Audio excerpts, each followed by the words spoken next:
October 1944. The Second World War was entering its final chaotic months. Across Europe, armies clashed in brutal battles, cities lay in ruins, and the lives of millions hung in the balance. The tides of conflict were shifting, but for countless soldiers on the front lines, the war still felt endless, merciless, and unpredictable.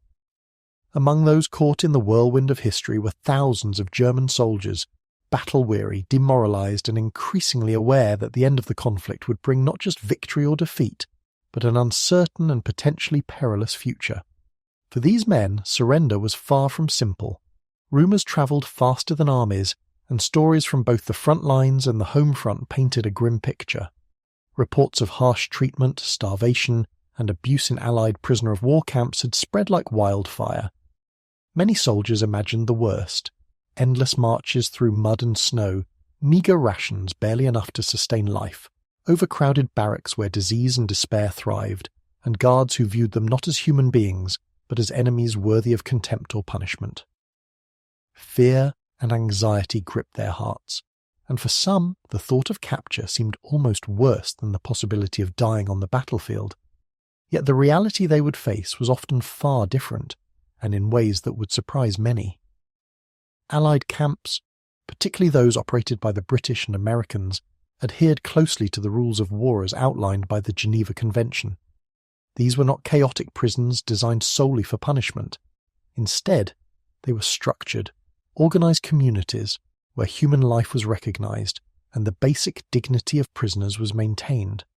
Soldiers discovered that, despite the horrors they had witnessed and endured, there were codes of conduct, moments of compassion, and small gestures of kindness that defied even their most cautious expectations. Inside the camps, life followed a surprising rhythm. Poles were provided with regular meals, sufficient to sustain strength and health, though never lavish. Medical care was available to treat injuries and illness, sometimes surpassing what soldiers themselves had received during combat. Basic accommodations offered shelter from the elements and a chance to rest, even if the surroundings were modest. Beyond mere survival, prisoners were encouraged to engage in intellectual and recreational activities. They could read books, write letters home, and participate in cultural and educational programs designed to stimulate their minds and maintain morale.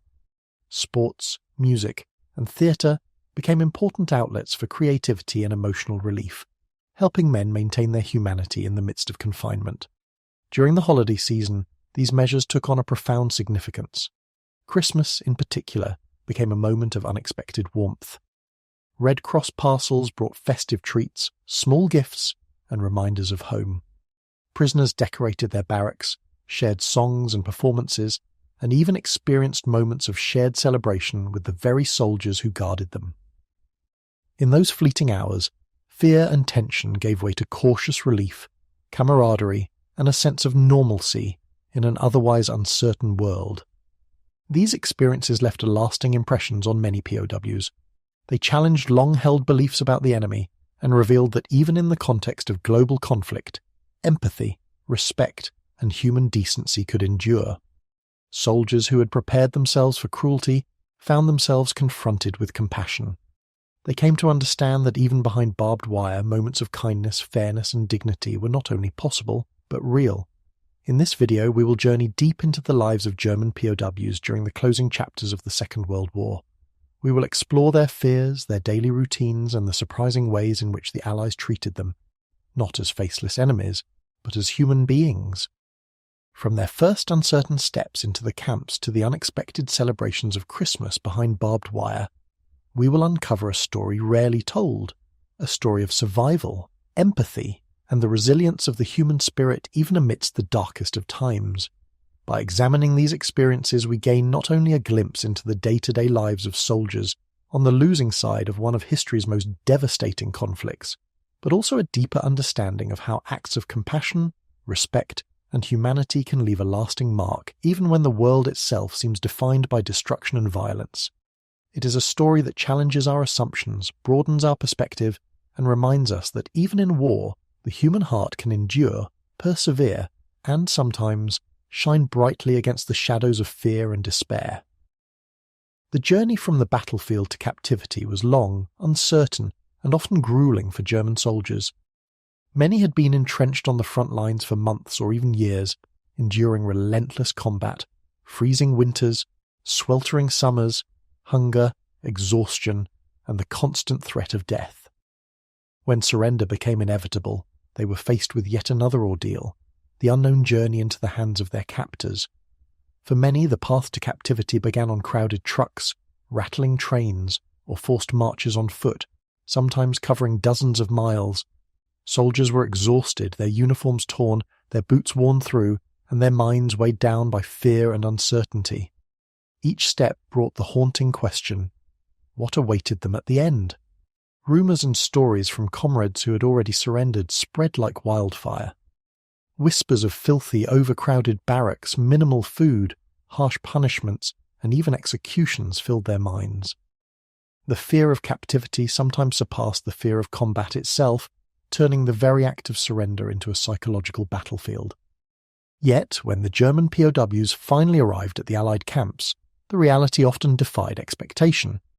Instead of the chaos and brutality they had imagined, they were met with order, structure, and surprisingly humane treatment. Rows of wooden barracks, clean and functional, awaited them. The camps were laid out with careful planning, with designated areas for sleeping, dining, recreation, and medical care. Each soldier was registered meticulously, assigned a bed, and given a set of basic provisions. Those who lacked warm clothing received it. Those who were injured or ill were attended to by trained medical personnel. For many POWs, the initial sense of relief was profound. The recognition that they were alive and safe for the moment offered a rare respite from the horrors of war. The adherence to the Geneva Convention by British and American forces was striking.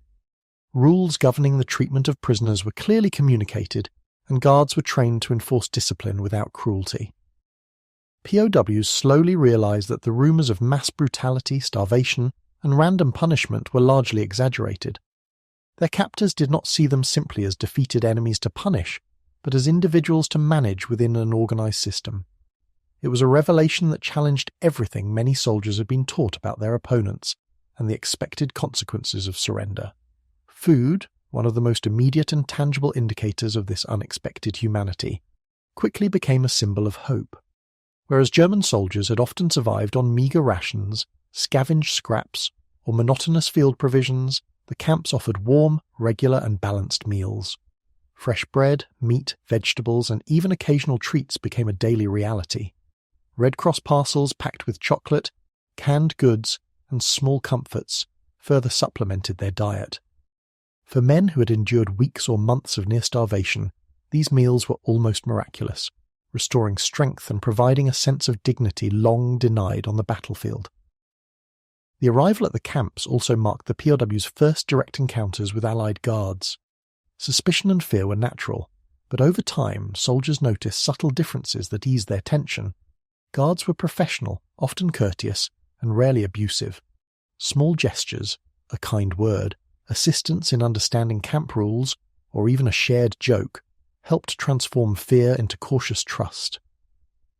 For many POWs, these interactions were the first signs that the captors could recognize their humanity and not just their status as enemies. As the days passed, the initial impression solidified into a deeper understanding. Life in captivity, while structured and limited, could be fair and even predictable. The contrast between expectation and reality was stark. Soldiers who had come expecting punishment, humiliation, and hardship were instead met with structure, care, and occasionally genuine compassion. This shift in perception left a lasting impression, shaping how POWs remembered the final months of the war.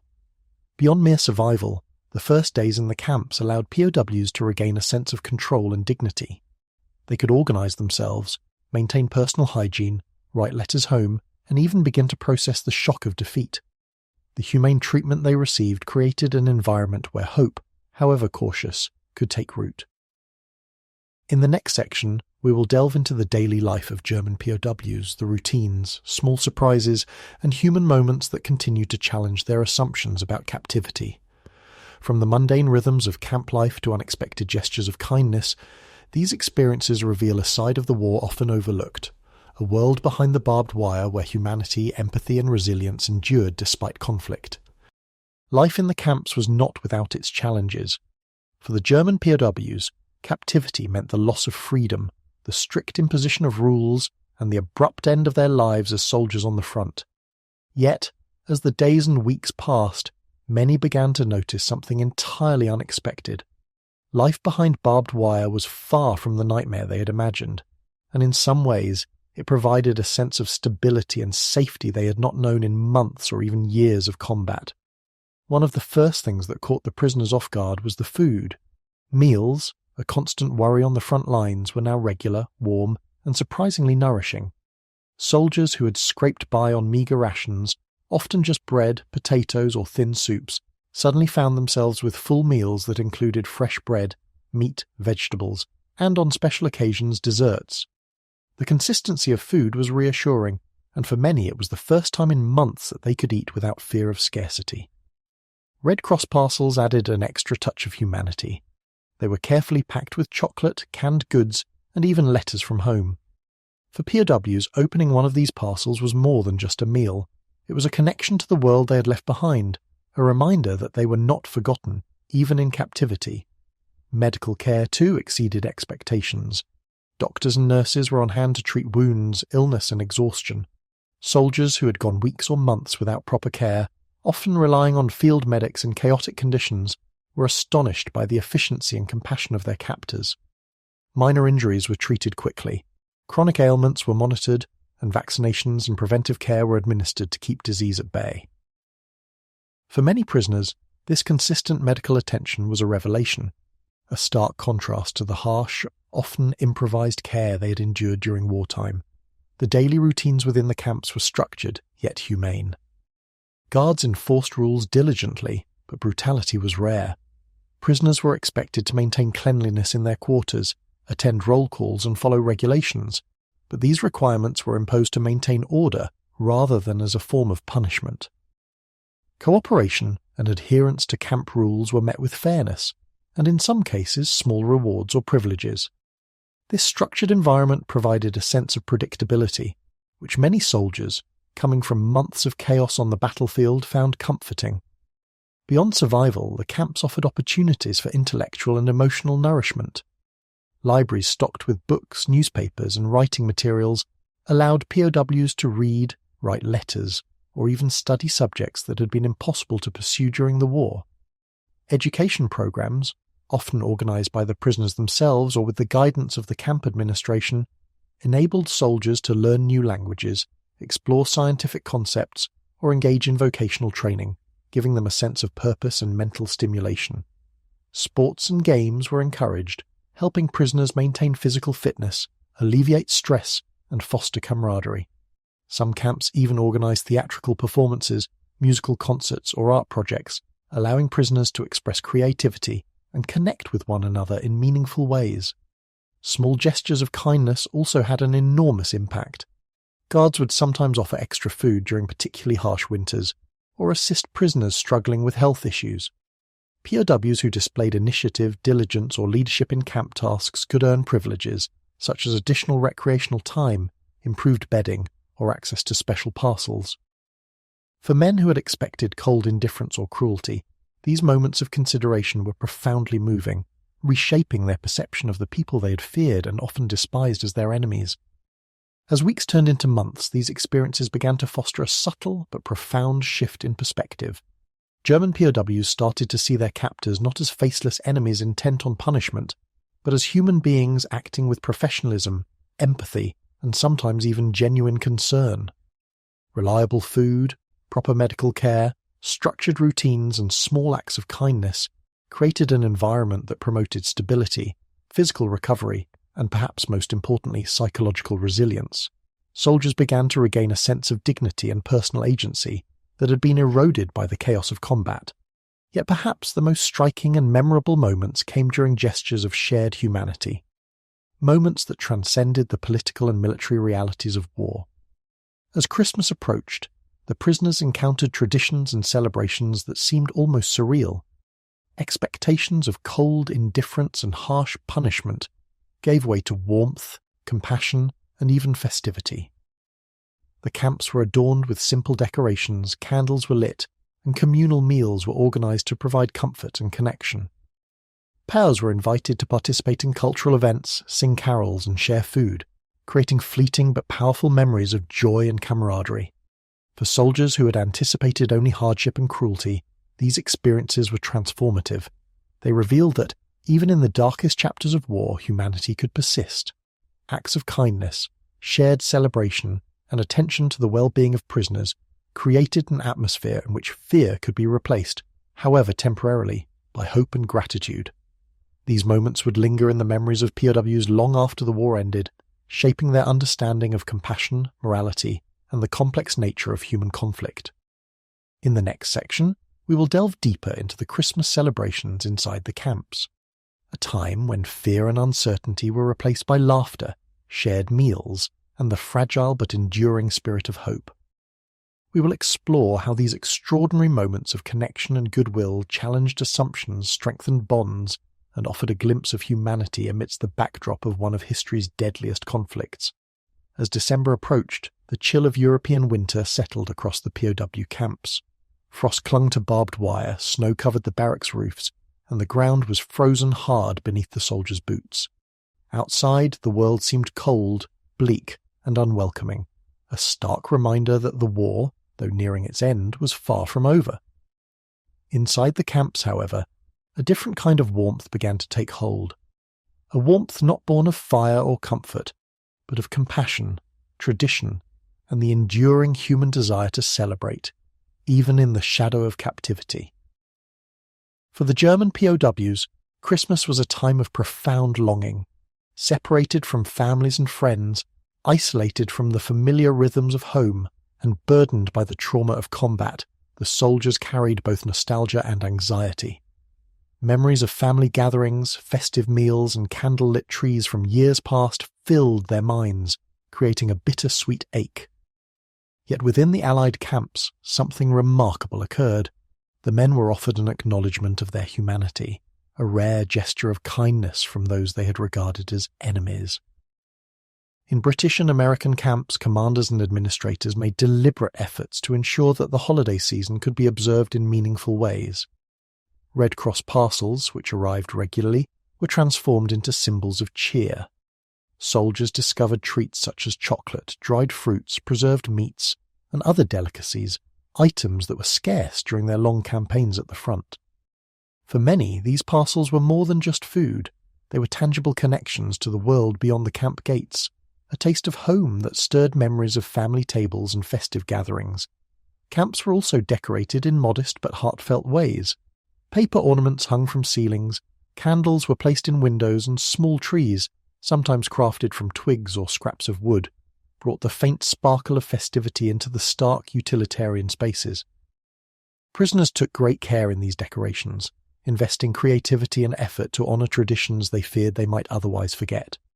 The glow of candlelight reflected in eyes filled with hope, nostalgia, and cautious wonder, as soldiers realised that, even in captivity, there was room for celebration. Some stories of these Christmas celebrations stand out vividly in historical records. In the United States, German prisoners at a camp in Iowa painstakingly crafted nativity scenes and small handmade ornaments, using whatever materials they could find. The artistry and dedication of these displays revealed both the prisoners' longing for home and their resilience in maintaining cultural traditions under difficult circumstances. Across Europe, accounts describe POWs and guards sharing meals, exchanging small gifts, or joining together in song.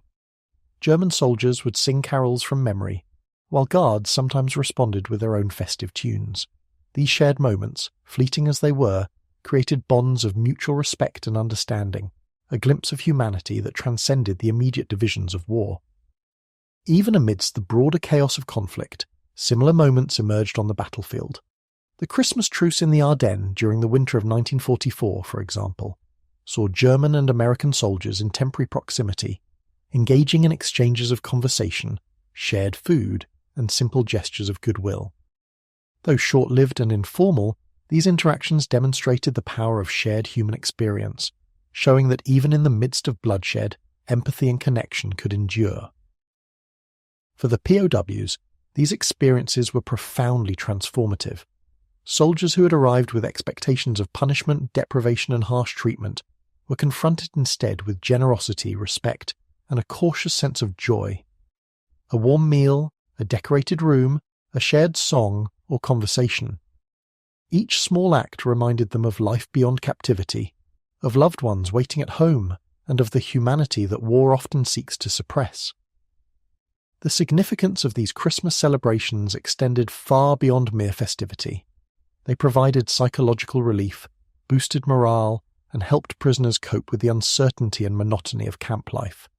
The rituals of the holiday preparing decorations, sharing meals, singing carols created structure and purpose, moments in which prisoners could reclaim a sense of dignity and identity that the chaos of war had stripped away. For many, the memory of these celebrations would endure long after the war ended, a testament to the enduring human spirit and the possibility of connection even in the darkest times. In the context of the broader conflict, these moments of warmth and compassion were quietly revolutionary. They challenged the narrative that captivity must be cruel or dehumanizing, revealing that even in war, small acts of kindness could profoundly affect individuals and alter the emotional landscape of imprisonment. The lessons of those Christmases extended beyond the camps. They demonstrated that empathy, respect, and recognition of shared humanity could survive even amidst violence and fear. In the next section, we will explore how these POWs maintained purpose and mental well-being through cultural, educational, and recreational programs within the camps. We will examine how these opportunities, ranging from reading and writing to sports and creative arts, offered prisoners both solace and growth, further humanizing life behind barbed wire and leaving a legacy of resilience and adaptation that would echo long after liberation. Life behind barbed wire was far from idle. For the German POWs, the passage of time could feel agonizingly slow, each day stretching long with the rhythms of roll calls, inspections, and the uncertainty of captivity. The war had demanded constant vigilance and survival skills. In contrast, the monotony of camp life forced them into a world where physical confinement and mental stillness were just as challenging as combat. Yet, in a remarkable and unexpected departure from what many prisoners had feared, the Allied camps offered opportunities for education, creativity, and personal growth programs designed to engage the mind, strengthen the body, and restore a sense of dignity. Education became a cornerstone of camp life. Prisoners were encouraged, and in some cases required, to attend classes in a wide range of subjects. Language lessons were particularly valuable. Learning English or French helped POWs communicate more effectively with guards, staff, and even fellow prisoners from different regions, easing social friction and fostering mutual understanding. Beyond practical languages, classes in mathematics, history, science, and geography allowed prisoners to pursue personal interests or skills they had been unable to develop amid the chaos of war. Some prisoners discovered a latent passion for literature or philosophy, immersing themselves in books and debates that stretched both imagination and intellect. Teaching responsibilities were sometimes shared among the prisoners themselves, giving individuals a sense of purpose and leadership, while also fostering camaraderie and cooperation in the camp community. Artistic expression offered another crucial outlet. Prisoners had access to paints, pencils, paper, and other materials, enabling them to document their experiences, create portraits, or simply lose themselves in the act of creation. Some sketched the camp itself, its buildings, guards, and landscapes, leaving behind a visual record of life behind the wire. Others pursued music, forming small orchestras, choirs, or solo performances, filling the otherwise stark halls with sound and emotion. In some camps, makeshift theatres were established, where prisoners staged plays, wrote scripts, and performed for their fellow inmates. These creative activities were far more than mere distraction. They were acts of resilience, tools for maintaining identity, and reminders that human spirit could endure even in captivity.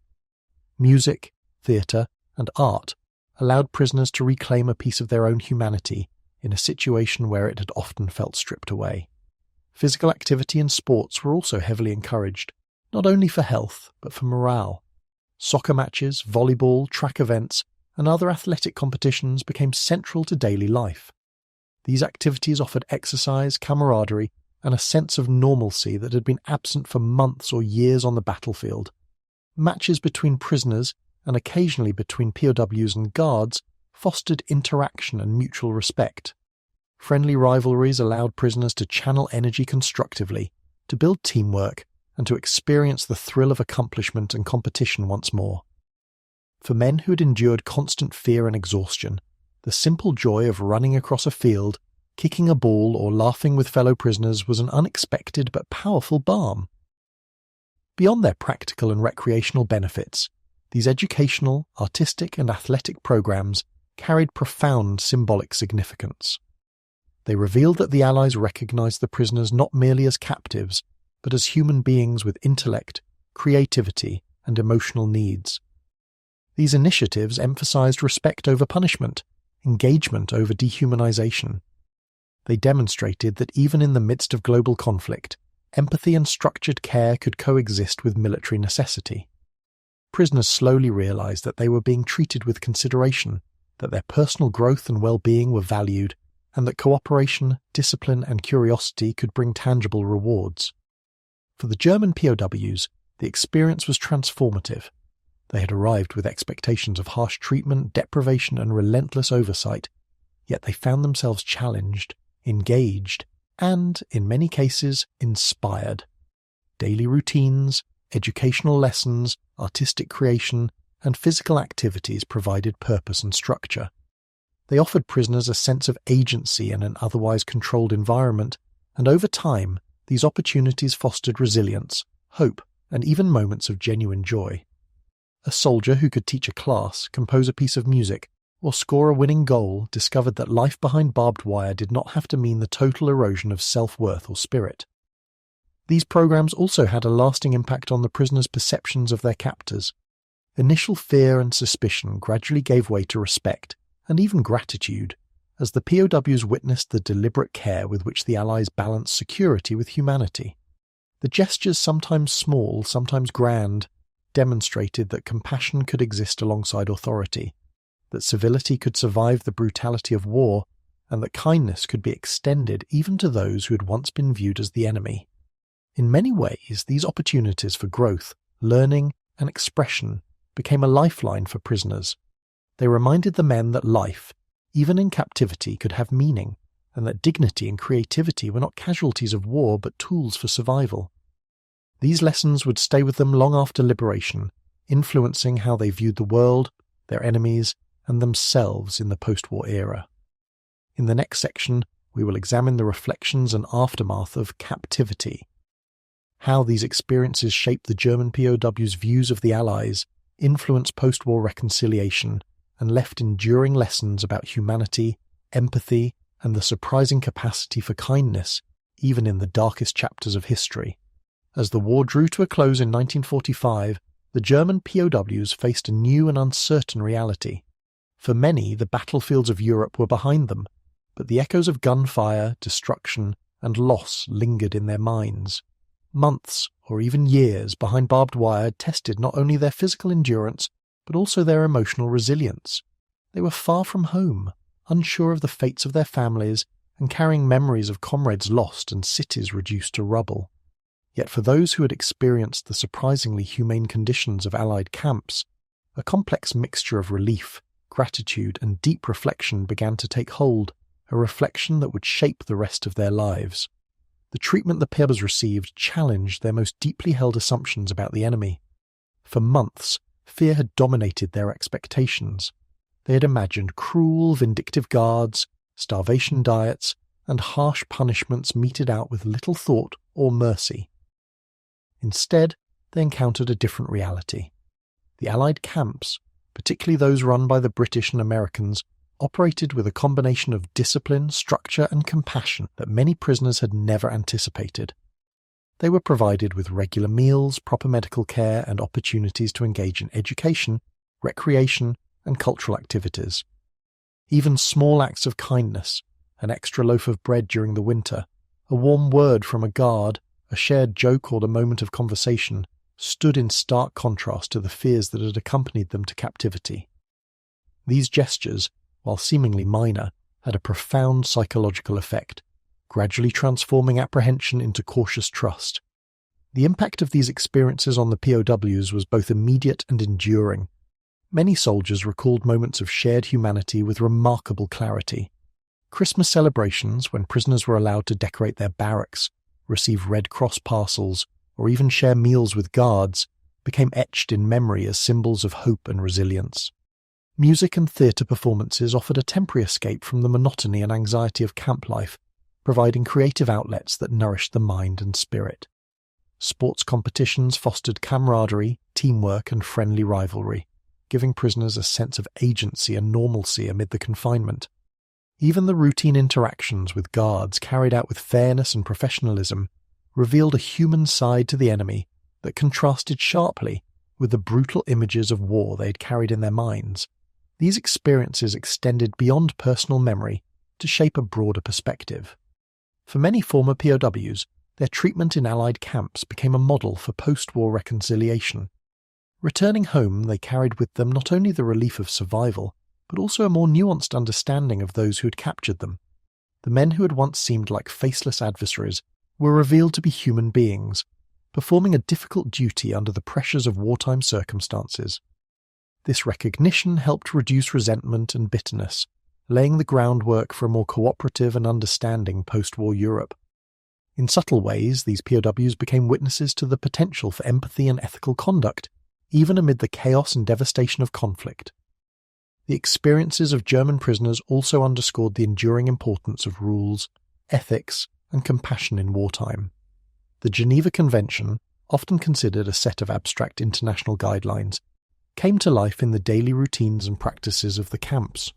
Adherence to these principles, fair treatment, medical care, regular rations, and humane handling of prisoners demonstrated that structured systems of conduct could preserve dignity, life, and humanity, even for those on the losing side of a brutal conflict.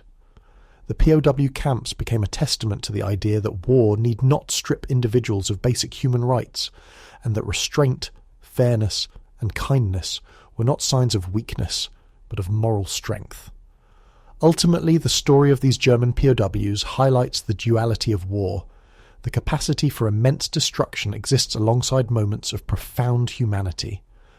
Soldiers who had braced themselves for punishment, starvation, and cruelty instead discovered fairness, compassion, and even fleeting moments of joy.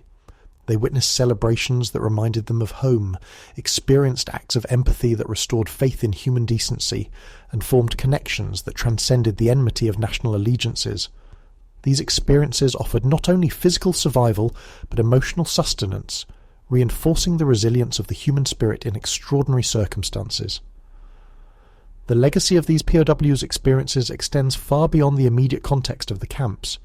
They serve as enduring reminders that even in times of extreme adversity, humanity can prevail. Acts of kindness, respect, and ethical treatment can create ripples that influence understanding, reconciliation, and peace long after the guns have fallen silent. The story of German prisoners, of their fear, endurance, and eventual recognition of the humanity of their captors, is a chapter of history that resonates across generations, offering lessons about empathy, resilience, and the power of compassion even in the darkest times. In reflecting on these events, one cannot help but recognize the remarkable courage displayed not only on the battlefield, but also within the confines of captivity. Survival in a POW camp required not only physical endurance, but also mental fortitude and the capacity to navigate a complex web of social, ethical, and emotional challenges. These men demonstrated resilience in the face of uncertainty, dignity under scrutiny, and the ability to appreciate humanity in unexpected places. Their stories remind us that, while war can dehumanize, the human spirit retains the power to respond with empathy, gratitude, and hope. The tale of these soldiers is thus not merely a chronicle of confinement or survival, it is a story of transformation, reflection, and the enduring capacity for kindness in the midst of conflict. German POWs, bracing for punishment and cruelty, discovered fairness, shared celebrations, and moments of joy. They returned home bearing a perspective shaped by both fear and compassion, illustrating that even amid the horrors of war, the bonds of empathy and respect can transcend borders, ideologies, and enmity. It is a lesson that continues to resonate today, that humanity, dignity, and compassion can endure even in the shadow of conflict, and that in recognizing the commonality of human experience, the world can take steps toward understanding, reconciliation, and peace. The story of German POWs reminds us that even in the darkest moments of human history, humanity can still shine through. Soldiers who arrived at the camps expecting cruelty, harsh punishment, and starvation were often met with a very different reality. Instead, they encountered structured routines, consistent meals, proper medical care, and guards who, while enforcing discipline, often treated them with fairness and respect. Beyond these essentials, moments of compassion and shared experiences such as festive Christmas celebrations, shared meals, small gifts, and simple gestures of kindness offered glimpses of warmth and connection that contrasted sharply with the horrors of the battlefield. Life in the camps also provided opportunities for growth and personal enrichment. Education programs, language classes, artistic pursuits, music, theatre, and sports not only alleviated the monotony of confinement, but allowed prisoners to maintain dignity, mental resilience, and a sense of purpose. These programs reminded the POWs that even in captivity they were still human beings capable of learning, creating, and connecting with others. They offered comfort, mental stimulation, and a sense of normalcy that was otherwise absent during years of relentless warfare. These experiences left lasting impressions. Many POWs returned home with a more nuanced understanding of the Allies, recognizing the professionalism, discipline, and even empathy of those who had once been considered enemies. Such encounters subtly fostered post-war reconciliation, showing that bridges could be built through fairness and mutual respect, even after years of violent conflict. They demonstrated that kindness and decency could exist amid adversity, and that human bonds were not easily broken by ideology or circumstance. Ultimately, the story of these prisoners is a testament to the enduring power of empathy, compassion, and resilience. It illustrates that even amid devastation and war, dignity can be preserved, understanding can emerge, and humanity can prevail. The lives of these soldiers remind us that behind every conflict are real people, capable not only of violence, but also of kindness, and that even in times of fear, uncertainty, and division, the human spirit has the capacity to endure, to connect, and to inspire.